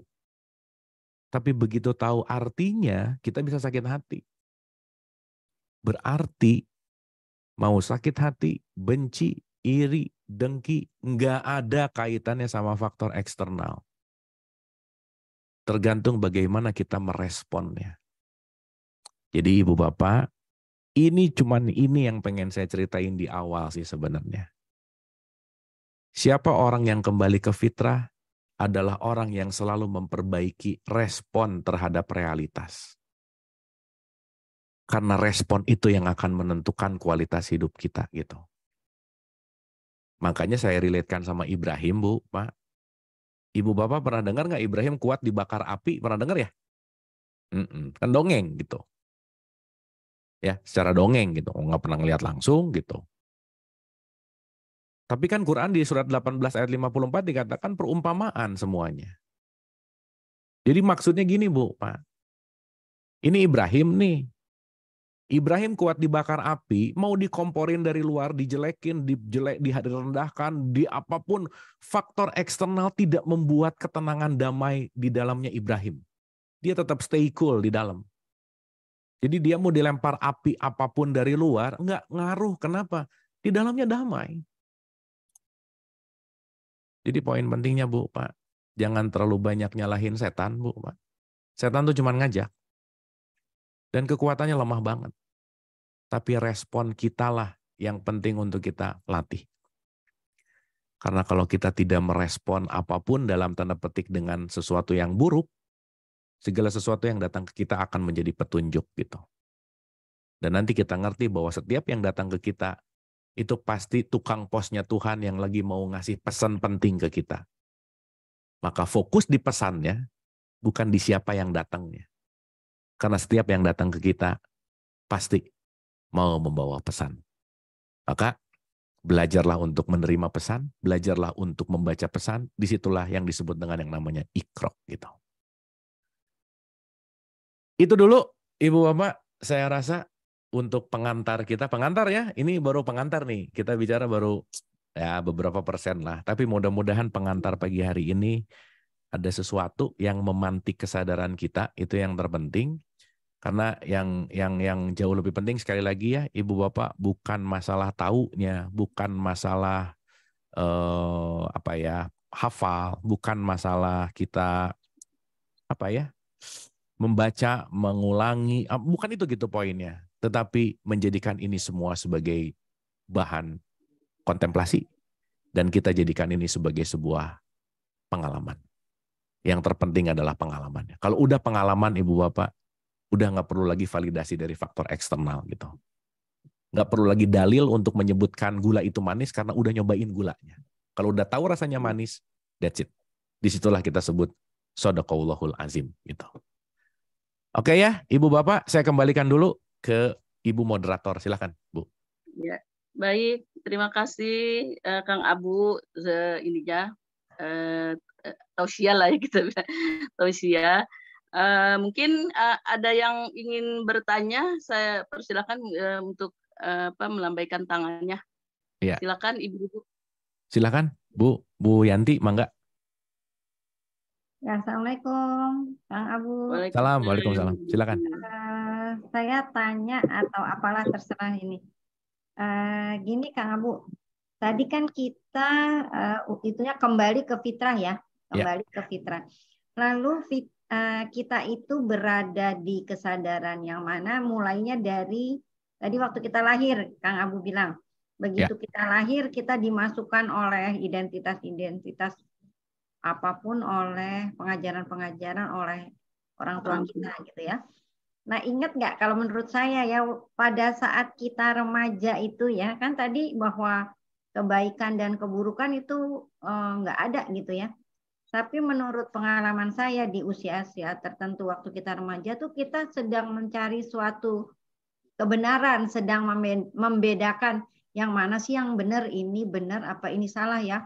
Orang itu berbuat itu kayaknya buruk deh, orang ini berbuat ini baik gitu. Terus orang tua kita kok begini ya, orang tua teman kita kok begini ya gitu. Kita jadi mencari yang buruk dan baik untuk menciptakan jati diri kita juga menjadi orang apa gitu. Betul. Nah, kita orang baiknya begini nih menurut saya. Kalau saya niru si ini, saya jadi orang yang baik. Saya adalah saya, kan gitu ya. Betul. Nggak boleh jadi orang lain. Nah, itu dikaitkan dengan fitrah ini. Makin kita banyak berjalan begitu, baik buruk, kan makin jauh nih ya kalau mau kembali ke fitrah. Ya. Itu disambunginnya gimana ya? Saya juga lagi nyari-nyari nih mau nyambungin supaya kembali ke fitrahnya nggak kejauhan gitu, mencari kesadarannya itu cepat gitu. Makasih Bu. Oke. Nomor satu, pesannya adalah mau cepat-cepat mau kemana sih? Itu nomor satu, Bu. Karena gini, poinnya gini. Telah pasti datangnya ketetapan Allah, maka janganlah kamu meminta agar disegerakan. Karena setiap kita itu bertumbuh alamiah gitu. Gitu ya. Contoh sederhana. Bisa jadi ada anak umur 14-15 tahun bisa mendapatkan kedewasaan di orang yang lain itu kedewasaannya ditemukan di usia 50-60 tahun. Itu memungkinkan, Bu, Pak. Gitu ya. Jadi dalam artian nanti kita mengerti bahwa setiap konteks kehidupan itu adalah wilayah pertumbuhan yang alamiah sesuai dengan pertumbuhannya masing-masing gitu. Makanya kenapa konteksnya ikro kita baka. Contoh ya, ini kita yang hadir sekitar 24 gitu ya. Apakah dengan 24 yang hadir dengan bahasan yang sama, topik yang sama, punya kesadaran yang sama? Nggak bisa. Nggak ada yang sama gitu. Makanya tergantung dari bagaimana wadahnya, bagaimana kita berikhtiarnya, bagaimana kita melakukan latihannya, itu it depends. Jadi nggak ada shortcut kecuali adalah wilayahnya proses gitu. Nah, dalam konteks di sini ya, supaya mudah nih. Jadi kan si fitrah itu ketutup nih sama semua informasi-informasi nih. Dualitas lah kita sebut. Jadi kita tahu ini benar, ini salah, ini, dan kita ulangi ya Ibu Bapak, benar salah itu nggak absolut gitu. Karena benar kita 10 tahun yang lalu belum tentu benar kita yang sekarang. Maka itulah pentingnya kenapa kita harus mau selalu update. Membuka pikiran, membuka hati. Kita jangan konvensional gitu terus, pemikiran yang 10 tahun yang lalu masih dipakai hari ini gitu misalnya. Makanya Einstein tuh bilang orang gila adalah pengen hasilnya beda tapi mikirnya di situ-situ terus gitu, nggak mungkin.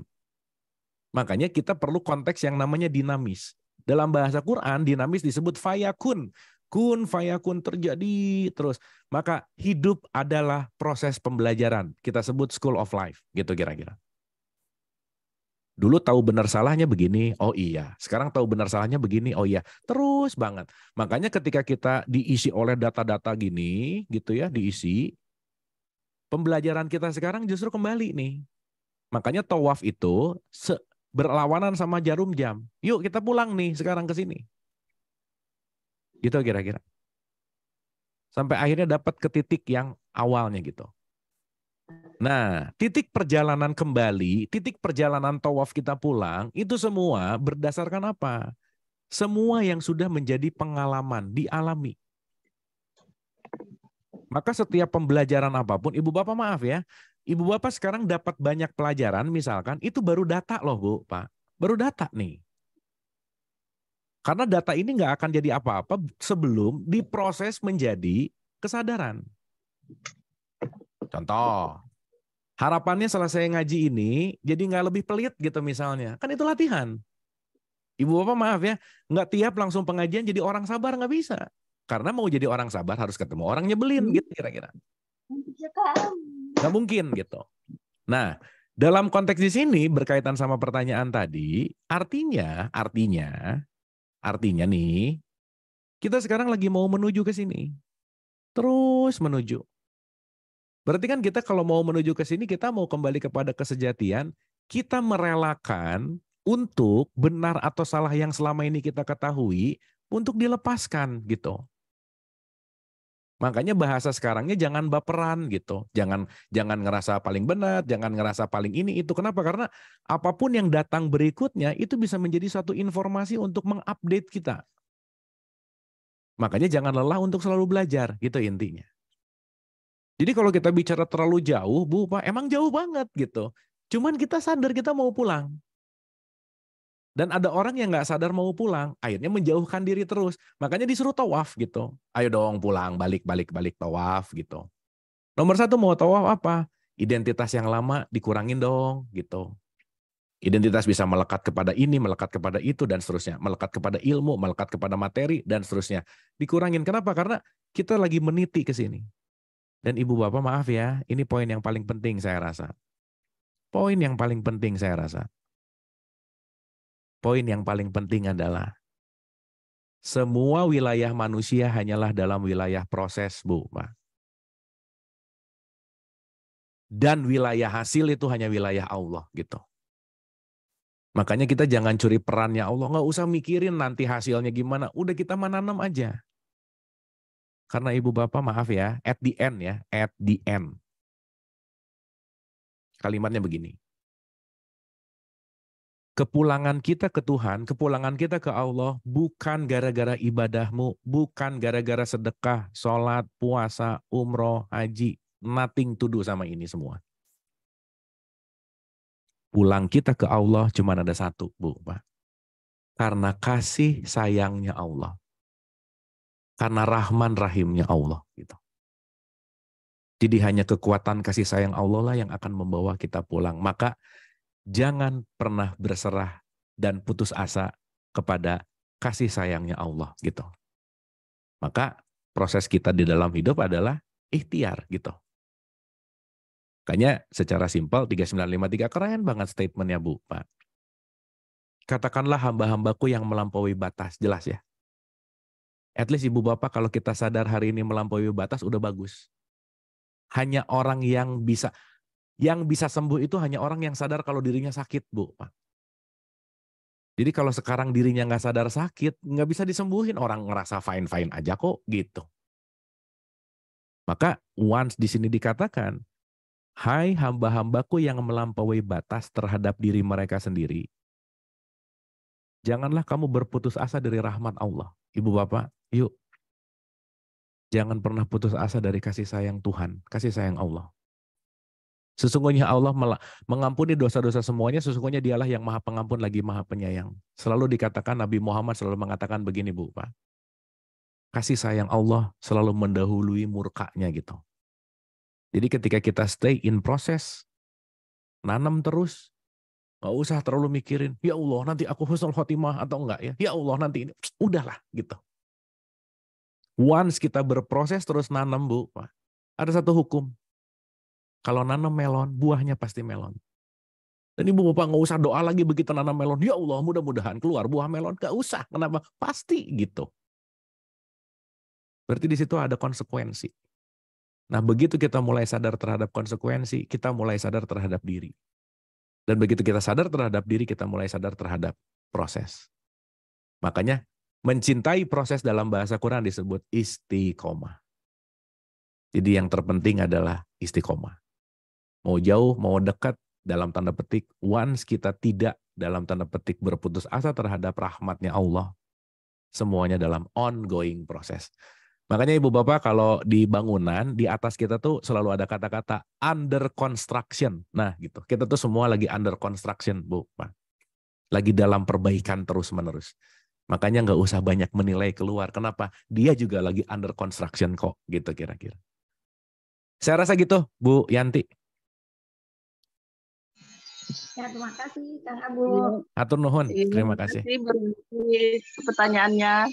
Silakan ada lagi?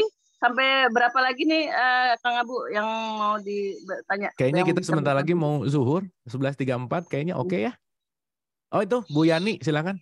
Satu lagi deh boleh. Ibu di unmute dulu. Silakan Bu Yani, di unmute dulu. Ya oke. Makasih kesempatannya Kang Abu sebentar aja ini.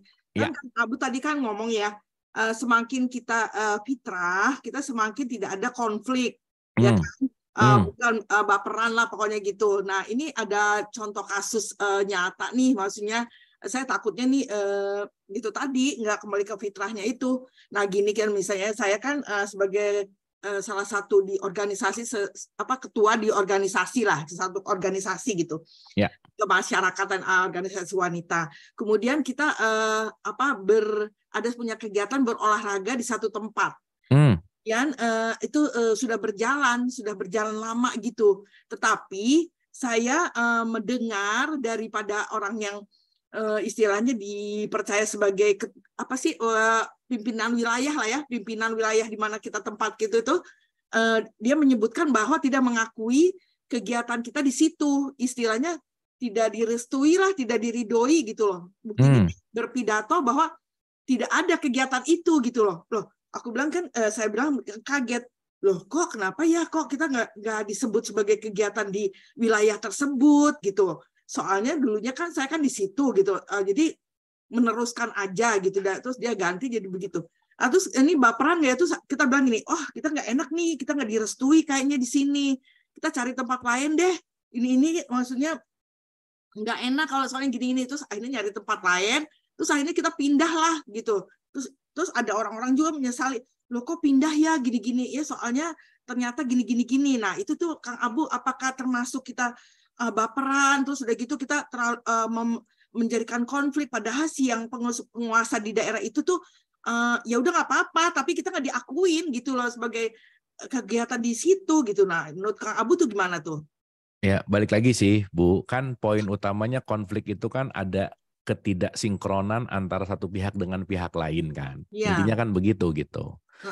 Nah sekarang kalau kita punya kegiatan dan dirasa mengganggu juga kan nggak baik. Gitu kan. Dan ketika kita melakukan kegiatan, nah sebetulnya kan kalau kita lihat dari esensinya, tujuan melakukan ini untuk apa sih gitu. Kegiatan kan kayaknya kalau baik loh. Iya, kan kalau kita ngelihat amat ya, mau diakui atau enggak kayaknya nggak penting-penting amat gitu ya. Misalkan gitu, mau diakui sebagai A, sebagai B, karena yang dicari adalah kebermanfaatannya gitu. Tetapi juga kan yang penting untuk disadari lagi lebih dalam adalah kenapa kok tidak diakui, ada apa sih gitu. Apakah bertentangan dengan struktur atau bertentangan dengan apa, itu kan segala sesuatu yang perlu dibicarakan gitu loh Bu. Konteksnya ada di situ. Banget sih Kang Abu itu, ya maksudnya smart juga ya. Maksud sebenarnya ada sebab di belakang, tapi ceritanya kan panjang. Pasti. Gitu. Jadi itu ya udah potong aja deh. Maksudnya gini. Iya, ngerti Bu. Kayak ini karena waktu terbatas, karena ceritanya panjang. Jadi pokoknya titiknya tuh dia nggak setuju, walaupun kegiatan olahraga itu kan sebenarnya bermanfaat banget bagi masyarakat sekelilingnya juga. Kita menyediakan instruktur atau apa kan, jadi warga semua bisa ikut. Tapi karena ada something di balik itu, makanya dia itu tidak menyetujuinya. Nah, terus saya mengambil solusi, udah kita pindah aja deh ke tempat lain. Nah, itu tuh sebenarnya benar nggak sih Kang Abu? Ya, balik lagi Bu. keputusan itu didasarkan oleh apa gitu. Kalau keputusan itu didasarkan oleh amarah juga penting untuk direnungkan gitu. Tetapi ketika keputusan itu didatangkan dari sebuah maslahat, kayaknya daripada memperpanjang konflik, mendingan pindah gitu misalnya. Itu kan tergantung. Semuanya dari niat hatinya gitu. Nah, tapi yang jauh lebih penting adalah kebermanfaatannya.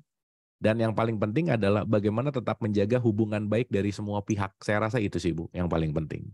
Jadi mau pindah, mau enggak, tetap ada atau dan lain-lain. Tapi semua pihak ini apa sih, bagaimana sih relationship-nya gitu. Karena pada akhirnya kan sebetulnya ya gini ya, kita memegang nama harus diakui apa, tapi akhirnya si acaranya juga jadi nggak bermanfaat gitu. Buat apa gitu. Pun sebaliknya, ketika kita punya kebermanfaatannya, ya nggak penting mau ini dianggap atau enggak, yang penting kebermanfaatannya. Juga it's okay gitu. Pun diantaranya tengah-tengah misalkan, ya udah eksistensinya tetap ada, tapi tidak juga mengganggu, tapi tidak juga membuat dalam tanda petik konflik, mending pindah, gitu Bu. Nggak apa-apa Bu. Ibu pindah namanya kalau dalam bahasa Quran disebut hijrah. Bu, hijrah kadang-kadang emang penting sih. Iya. Ya, tapi juga perlu dititik beratkan juga Kang Abu gini. Ya. Saya menghindari konflik. Ya. 2, saya di tempat itu tetap saya tinggalkan instruktur. Jadi bukan untuk organisasi saya, tetapi saya dari organisasi saya tetap saya ini kemanfaatan tadi. Kata Kang Abu benar, pemanfaatan itu tetap ada di situ, walaupun organisasi kita pindah, hijrah. Nah, terus itu untuk menghindari konflik dan kita kan nggak enak ya jalannya kalau nggak direstui gitu, nggak diridoi gitu. Betul. Tapi saya tetap ada itu karena bermanfaat bagi orang banyak. Jadi kayaknya tadi jawaban Kak Abu sih udah menjawab sih. Makasih banyak. Terima kasih Ibu. Yang penting di situ ada kemaslahatan Bu. Ya. Yang penting ada kemaslahatan. Baik. Atur nuhun. Terima kasih. Boleh satu lagi Pak. Silakan Ibu. Silakan Ibu. Lagi saja. Ya. Tadi Pak Ustadz mengatakan bahwa kepulangan kita itu bukan karena ibadah kita, sholat, puasa, sedekah, hanya karena kekuatan kasih sayang Allah. Tapi untuk mendapatkan kasih sayang Allah, bukankah kita harus melakukan ibadah itu, Pak? Ya, betul Bu. Jadi ibadah itu jembatan, kasih sayangnya itu adalah tujuan gitu. Jadi maksud saya, jangan merasa ketika saya udah rajin ibadah ini nanti yang akan menyampaikan saya gitu. Bukan itu poinnya. Tapi itu adalah wilayah berprosesnya kita gitu. Ibadah yang benar-benar khusyuk mungkin ya. Betul. Di situ ada khusyuk. Di situ hanya benar-benar mencari ridho Allah gitu misalnya. Poinnya ada di situ gitu. Karena sekarang ibadah bisa dikuasai oleh ego, Bu, misalkan. Ini gitu berarti bukan karena ibadah-ibadah yang dikuasai oleh ego ya, tetapi ibadah yang betul, baik. Betul. Terima kasih Pak Ustadz. Terima kasih Ibu, terima kasih. Terima kasih Bu Lis. Sudah cukup ya Ustadz ini Kang Abu. Terima kasih. Kalau dari saya ada poinnya nih, hari ini saya mendapatkan jadi membiasakan diri hening sesaat gitu, untuk menjadikan perenungan, bertafakur, kesadaran dalam diimplementasikan dalam kehidupan kita sehari-hari dan melepaskan kepalsuan menuju keaslian diri kita. Itu poin yang saya tangkap hari ini. Demikian, makasih Kang Abu. Terima kasih segala informasinya hari ini. Demikian kajian untuk hari ini, semoga bermanfaat ya untuk kita semua Pak jamaah yang mendengarkan. Ini tibalah kita di penghujung acara. Mari kita tutup dengan mungkin Kang Abu yang akan membacakan doanya. Silakan. A'udzubillahi minasyaitonirrajim. Bismillahirrahmanirrahim. Al-Fatihah. A'udzubillahi minasyaitonirrajim. Bismillahirrahmanirrahim. Alhamdulillahirabbil alamin. Arrahmanirrahim. Maliki yaumiddin. Iyyaka na'budu wa iyyaka nasta'in. Ihdinas siratal mustaqim. Siratal ladzina an'amta 'alaihim ghairil maghdubi 'alaihim waladdallin. Amin. Allahumma rabbighfirli wa liwalidayya warhamhuma kama rabbayani shaghira. Rabbana atina fid dunya hasanah wa fil akhirati hasanah wa qina adzabannar. Wa adkhilnal jannata ma'al abrar ya aziz ya ghafar ya rabbal alamin. Subhana rabbika rabbil izzati amma yasifun wa salamun alal mursalin walhamdulillahi rabbil alamin. Amin. Amin ya Allah ya rabbal alamin. Terima kasih Ibu dan Bapak. Semoga bermanfaat, sehat selalu. Jangan lupa rekamannya diulang-ulang lagi. Mudah-mudahan ketemu berikutnya nggak lupa lagi, gitu ya. Atur nuhun. Terima kasih, sehat-sehat Ibu Bapak semuanya. Atur nuhun, terima kasih. Assalamualaikum. Membaca doa karafatul majelis, subhanakallahumma wa bihamdika asyhadu an la ilaha illa anta astaghfiruka wa atubu ilaik. Saya selaku MC mengucapkan mohon maaf atas salah-salah kata selama memandu acara ini. Pamit mundur, wabillahi taufik wal hidayah. Wassalamualaikum warahmatullahi wabarakatuh. Waalaikumsalam.